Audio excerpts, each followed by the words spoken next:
Wealth creation करने चाहते ताहले यही तीनोटी फॉर्मूला श्योरली फॉलो करंतु। फर्स्ट सोर्स ऑफ इनकम आपनकर इनकम सोर्स आइडेंटिफाई करंतु आउ अर्न करवा स्टार्ट कर दिंतु जोटा आपनकर basic day to day life पैसा प्रॉब्लम को सॉल्व करिवो। सेकंड सेविंग्स जिते भी आपण मैंने इनकम कर वर्षकर इनकम को 3 गुणा सेविंग्स रखा चेष्टा करंतु।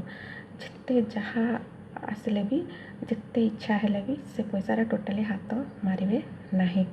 अति जदि इमरजेंसी आसला ताले यूज करेंगे कौन कर बट आप 3 ରୁ 5 वर्ष यहीपरि भाव में जदि सेविंग्स रखुंट ताले आपण मैंने किसी सरप्लस फंड तैयारी करेंगे। तापर आसो स्टेप नंबर 3 इन्वेस्टमेंट। तो धीरे धीरे आपण सरप्लस फंड रो आपण मैंने विभिन्न कैटेगरी रे इन्वेस्टमेंट करवा स्टार्ट करंतु। केमिति को कैटेगरी इन्वेस्टमेंट करेंगे से जब सेपरेट वीडियो जानापी चाहते ताले मते कमेंट करके जनातु निश्चय नहीं आसबी। पर्सनली आपण मैंने जब इन्वेस्टमेंट किसी हेल्प नापी चाहते तभी आपण मैंने कमेंट करके मते कांटेक्ट करेंगे। यही फाइनेंशियल हैक्स में मो चैनल रूपी रहस्य को सब्सक्राइब करूँ। भलरे रुहतु। रहुछि। जय जगन्नाथ।